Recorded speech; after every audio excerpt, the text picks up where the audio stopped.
7 children and the Alps, supposedly. Beautiful music, gorgeous. In 1964, during the filming of The Sound of Music, a single sound brought chaos to the set and nearly destroyed one of the film's most iconic scenes. It wasn't dramatic or tragic. It was funny, too funny. So funny that no one could stay in character. Take after take was ruined. The studio spent thousands trying to fix it, then chose to bury the story completely. For decades, it stayed hidden, until Julie Andrews finally told the truth on live television. What really happened in that gazebo?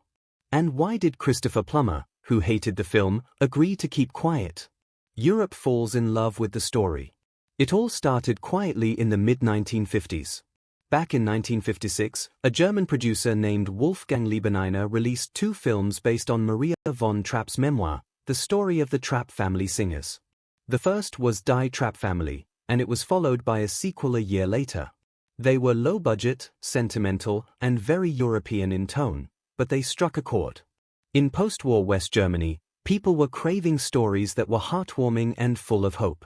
These 2 films delivered just that. Both films turned into box office gold. In fact, they were the biggest commercial film success in West Germany at the time. The story's charm didn't stop there. It spread like wildfire through Europe and even found an audience in South America. People across different languages and cultures connected with the image of a musical Austrian family standing up to the Nazis and choosing love over fear. But when the films were shown to American studios, the reaction was not great. To put it nicely, Hollywood thought the movies looked like a high school play, too sentimental, too corny, too foreign. Nobody was lining up to bring the Von Trapps to the US screen. That is, until a man named Vincent J. Dunhue stepped in. Dunhue was no ordinary director. He had just won a Tony Award and had a sharp eye for stories that could move people. Paramount sent him to scout out new projects, and he happened to screen the German Trapp family movies. At first, he had the same reaction everyone else did, clumsy and awkward. But then something unexpected happened. Beneath the low-budget production and outdated style, he saw something real. The story had soul. It had heart. And Dunhue said something no one had dared to say before: you can't make this a film. You have to turn it into a Broadway musical, for Mary Martin. That one sentence flipped the switch, and triggered a chain reaction that would lead to one of the biggest musicals in history. But none of it would have happened if Maria von Trapp hadn't made a very unusual, and some might say terrible, business decision years earlier. The $9,000 deal. Maria von Trapp was no Hollywood insider. She had no agent, no lawyers looking out for her. She was just trying to support her family. So, when German filmmakers came knocking in the early 1950s asking to buy her life story, she said yes, for a one-time payment of just $9,000. Now, that might sound small, and it was. Even in 1950s money, it wasn't much. Adjusted for today, it's about $104,000.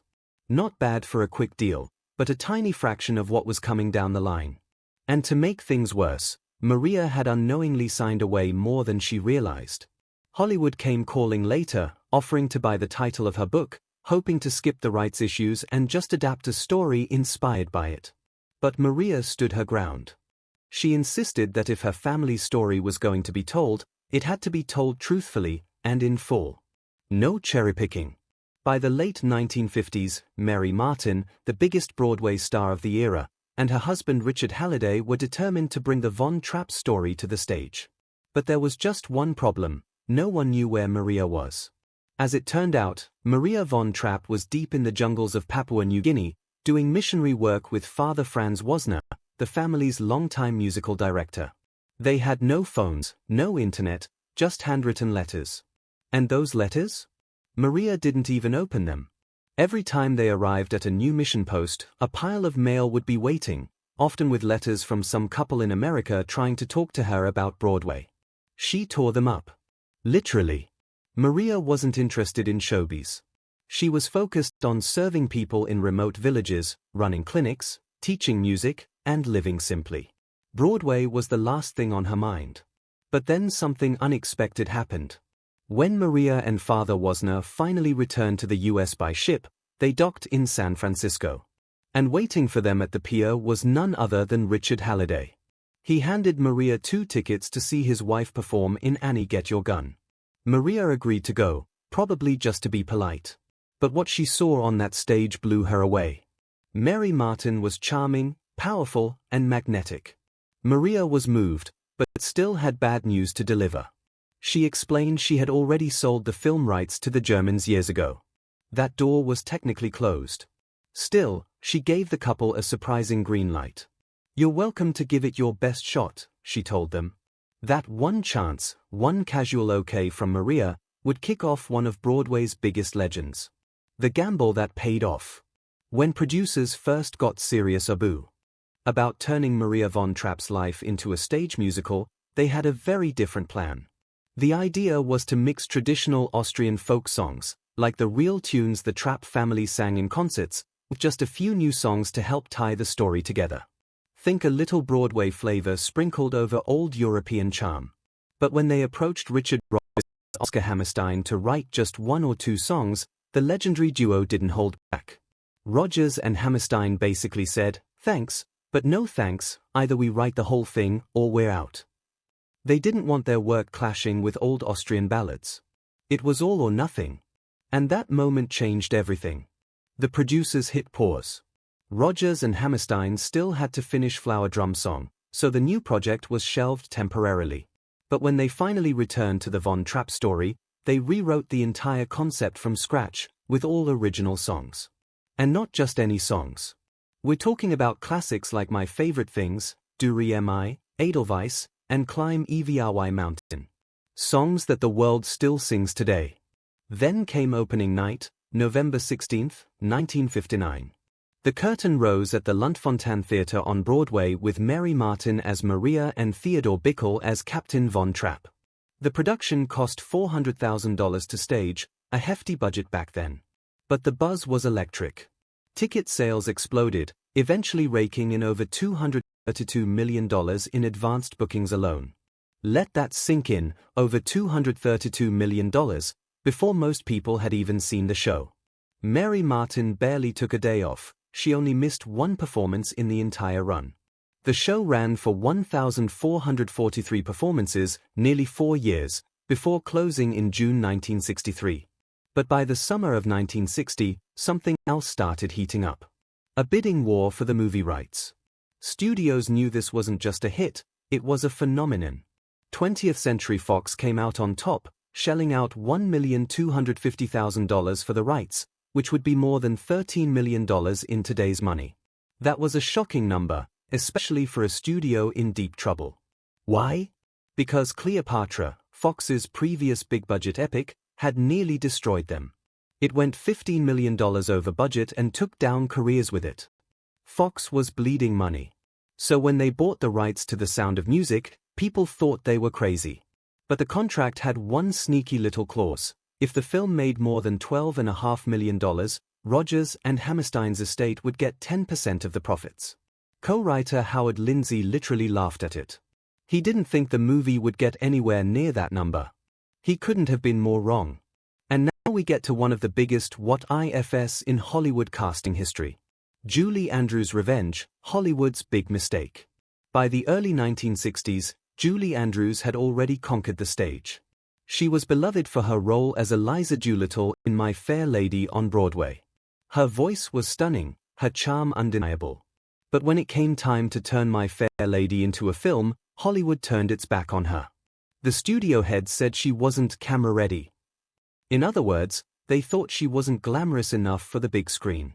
So instead of casting the woman who made the role famous, they chose Audrey Hepburn, a move that stunned Broadway fans. Audrey was elegant, sure, but she couldn't sing like Julie. In fact, most of her songs in the film had to be dubbed. Julie was devastated. She had carried My Fair Lady for years, only to be passed over at the biggest moment. It was the kind of snub that could have ended a career. But fate had other plans. Around that same time, director Robert Wise was looking for someone to play Maria von Trapp in The Sound of Music. He wasn't convinced Julie was the right fit, until someone at Disney showed him an early cut of Mary Poppins. The film wasn't even finished yet. But just a few minutes in, Wise turned to the screenwriter and said, "Let's sign her, before anyone else does." Julie was offered the role of Maria for a flat fee of $225,000. In today's money, that's about $2.28 million. It was a decent paycheck for a rising star, but here's the catch: there were no royalties, no bonuses, and no box office cut. Once she cashed that check, that was it. Meanwhile, Mary Martin, who had played Maria on stage, had negotiated a very different deal. She earned more than $8 million from her share of the Broadway profits. Fox didn't think Andrews was a big enough star to deserve a back-end deal. That decision would come back to haunt them. Because Mary Poppins turned out to be a smash hit. Julie Andrews not only proved the studio wrong, she won an Oscar for Best Actress. And when she accepted the award, she did something cheeky. She thanked Jack Warner, the very man who had rejected her for My Fair Lady. It was a sweet, subtle form of revenge, and the audience loved it. Still, The Sound of Music would become her most iconic role. And even though the film would go on to earn hundreds of millions worldwide, Julie never saw a single dollar beyond that original flat fee. And she wasn't the only one Fox tried to shortchange. The role no one wanted. While Julie Andrews was already charming everyone behind the scenes, casting her on-screen partner was turning into a serious headache. The role of Captain George Von Trapp should have been a dream gig. He was the handsome, brooding widower who slowly falls in love with Maria. But here's the thing, no major actor wanted to play him. Robert Wise, the director, tried everyone. He considered Sean Connery, who had just shaken the world as James Bond. He also reached out to Richard Burton, known for his intense performances, and his rocky relationship with Elizabeth Taylor. Even Bing Crosby was floated as a possibility. But none of them fit the tone or spirit of the film. Some said no. Others just didn't seem right. Then came Christopher Plummer. He was classically trained, elegant, and sharp. But he didn't like the script. At all. In fact, Plummer thought The Sound of Music was too sweet, too sentimental. He called it The Sound of Mucus behind the scenes and turned down the role several times. The idea of playing a strict, emotionally stiff father in a musical didn't interest him. But Robert Wise believed in him. So he flew to London to convince Plummer face-to-face. Plummer agreed, but only under one condition: he wanted to reshape the character. He told the writers the captain needed more depth, more heart, better dialogue. And most of all, he needed his own song, something to show his emotional side. That's how Edelweiss ended up in the film. It's not an Austrian folk song, like many believe. Rodgers and Hammerstein actually wrote it for Plummer's character. The idea was to give the captain a quiet, personal moment of vulnerability. Even with those changes, Plummer still struggled. He later admitted that he drank through parts of the shoot. During the filming of the family's big farewell performance to the Nazis, arguably one of the most intense scenes, Plummer was actually drunk. He said it helped him get through the stiffness of the role. Despite all the tension, his performance worked. He brought dignity and restraint to the captain, making the character's transformation, from cold disciplinarian to loving father, feel real. And audiences fell in love with it. But here's a wild twist: Christopher Plummer also had a flat contract. No royalties. No back-end deal. Just like Julie Andrews, he walked away with a set paycheck. As the film went on to gross over $286 million around the world, both stars watched from the sidelines, cheered, but did not receive beyond what was agreed on. And while the adults were dealing with contracts and rewrites, the younger cast members were about to face their own chaos. Liesl, Friedrich, and the future stars. The search for the Von Trapp children was anything but simple, and the competition was fierce. Take the role of Liesl, the oldest daughter. Believe it or not, a young Mia Farrow auditioned 3 times. She was only 20, still fresh-faced and delicate. The casting team's notes were blunt, sweet, but no spark. Not enough energy. Can't really dance. That was that. Farrow was out. Ironically, the woman who did get the part, Charmian Carr, was actually 21. Not years old. 21 years older than Farrow. Yep, Carr was cast to play 16 while already in her 20s. But she had something Farrow didn't, this confident glow and graceful charm that lit up every room. Losing out on The Sound of Music may have stung for Farrow, but it opened the door to something even bigger. Just a few years later, she'd terrified the world in Rosemary's Baby, and her Hollywood path would never be the same. As for Friedrich, the second oldest child, one of the actors who auditioned was Kurt Russell. Yes, the same Kurt Russell who would later become an action star. Patty Duke and Terry Garr also threw their names in. But in the end, the role went to Nicholas Hammond, a thoughtful, 15-year-old kid with a calm intensity the director loved.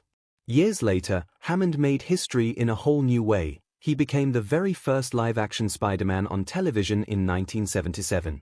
The rest of the Von Trapp kids? They were handpicked after grueling auditions. The casting team searched for months, until they found just the right faces, voices, and personalities. And what they built wasn't just a cast, it was a family. Even decades later, the actors who played the children remained close. They reunited often, supported each other through life events, and kept in touch with both Julie Andrews and Christopher Plummer until the very end. Their bond felt real because it was real. And the world noticed. The box office takeover. For nearly 3 decades, one film ruled Hollywood's box office like an untouchable king, Gone with the Wind. Since its release in 1939, it sat at the top, undefeated through wars, golden ages, and new technologies. Then came The Sound of Music. When it was released in 1965, no one saw this coming. But by November of 1966, just 18 months later, it had done the impossible. It dethroned Gone with the Wind, raking in an unheard-of $286 million at the global box office. And here's the thing, that was not inflated modern money. That was actual earnings, based on ticket prices from the 1960s. Which makes it even more incredible. To put it another way, The Sound of Music sold 283 million tickets around the world. That's nearly 1 out of every 12 people alive at the time. People who didn't even speak English were humming Do-Re-Mi.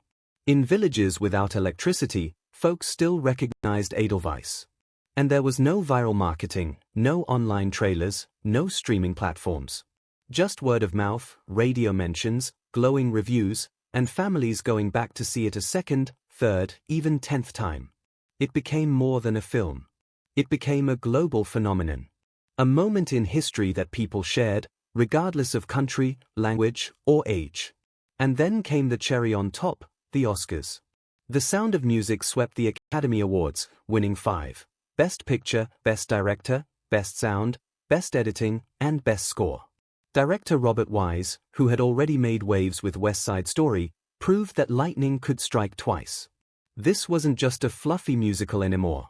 Critics had to admit it, it was art. Every technical detail, every beat of editing, every soft piano note, and crisp footstep was noticed and honored. However, what people didn't notice, what they were never supposed to know, was the chaos behind one of the film's most romantic scenes. The gazebo scene disaster, the forbidden scene. The gazebo scene between Maria and Captain Von Trapp is one of the most beloved romantic moments in movie history. You know the one, soft moonlight, quiet music, a slow kiss as they finally confess their love. But what you don't know is this, the scene was a complete disaster to film. The problem? The lights. Specifically, the massive carbon arc lights used to simulate moonlight. These were industrial machines, bright, hot, and loud. Really loud. And not just any kind of loud. They made a noise that sounded exactly like a fart. A long, wet, flat raspberry. Every single time Christopher Plummer leaned in to kiss Julie Andrews, PPPPFFFEC.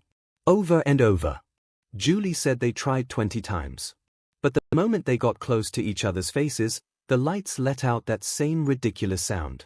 They couldn't stop laughing. Even the serious lines, Maria, I love you, got destroyed by giggles. The entire crew was helpless. Hours went by. Nothing worked. Eventually, director Robert Wise gave up. He scrapped the original plan.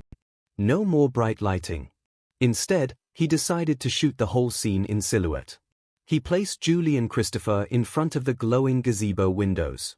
That way, their faces were mostly hidden, and their laughter didn't show. It ended up looking even more romantic. That glowing, dreamy style?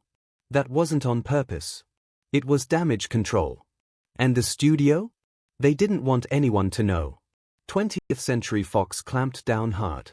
Cast and crew were warned not to mention the noises, the laughter, or the failed takes. 4 years, fans believed the scene had gone off without a hitch. The truth only came out decades later, when Julie Andrews finally told the story on a talk show.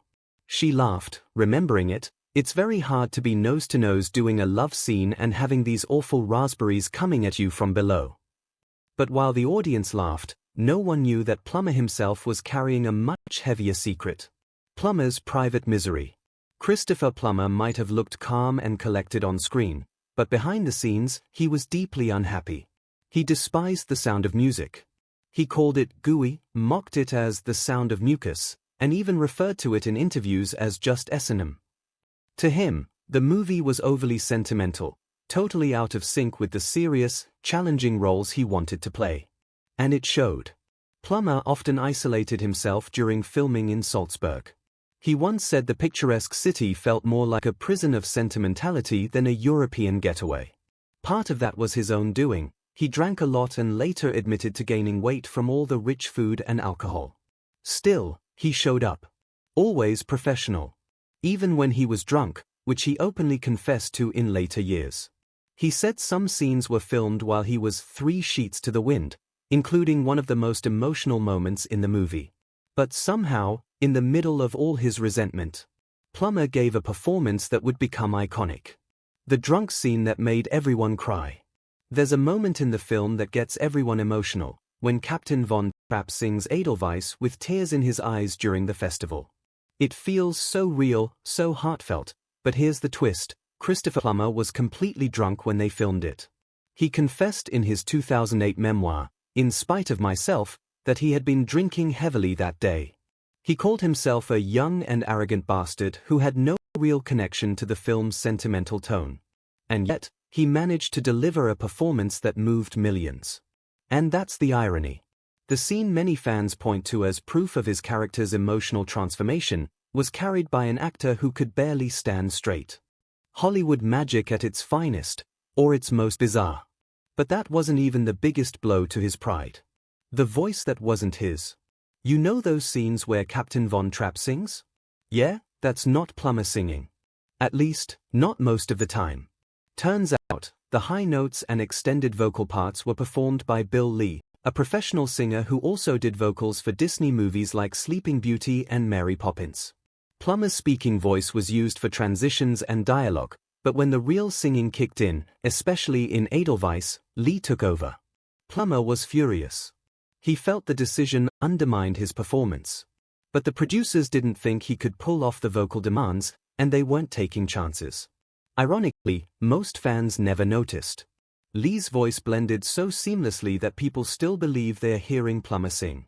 By the time the movie came out, Plummer was so annoyed he could barely say the film's name without an eye roll. But decades later, he admitted the film had charmed him in the end.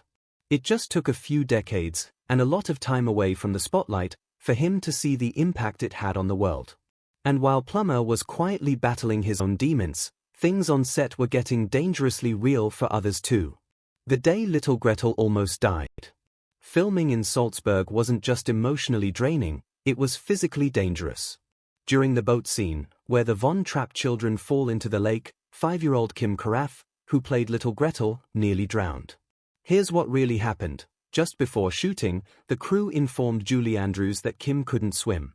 So the plan was for Andrews to fall toward the child when the boat tipped and grab her immediately. But when the boat flipped, everything went wrong. Andrews fell backward, away from Gretel. Kim slipped under the water twice before another actor jumped in to pull her out. She ended up vomiting from swallowing lake water and developed a fear of swimming that lasted for years. Even Julie Andrews was shaken. She later called the incident one of the scariest moments on set. But Gretel wasn't the only one who took a hit filming those now iconic scenes.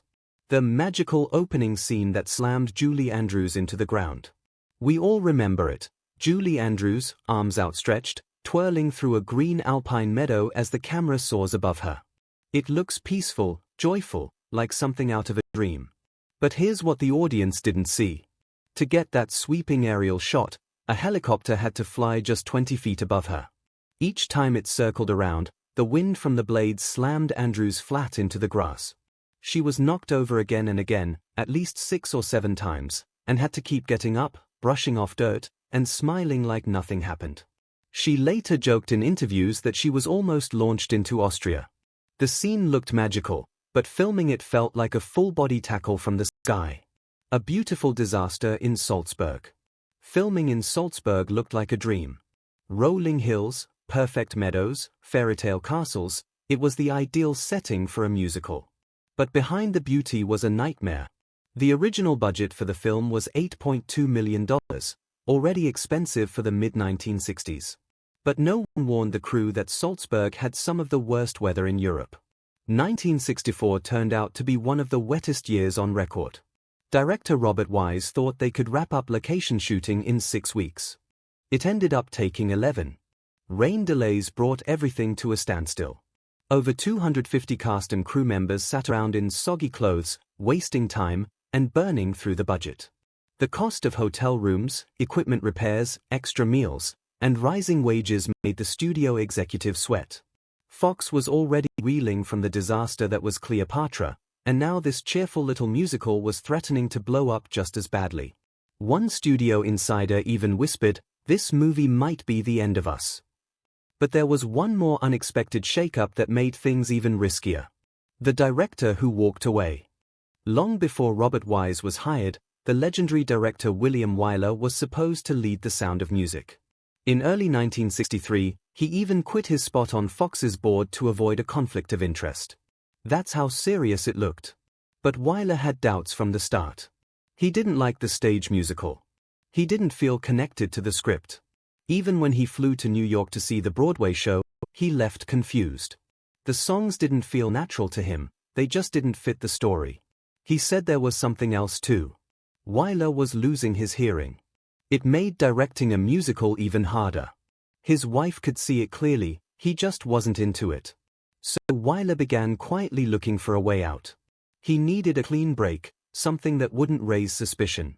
That's when producers offered him The Collector, based on the John Fowles novel. Wyler read the script and instantly knew this was more his style: dark, twisted, psychological. He asked the Zanuck family, who were running the studio, to release him from his Sound of Music contract. The official story? Scheduling conflicts. That's what the press was told. That's what Fox repeated. But the truth was, Wyler ran the other way. And that left the door wide open for Robert Wise, who stepped in late 1963 to pick up the pieces. Thanks for watching, fam.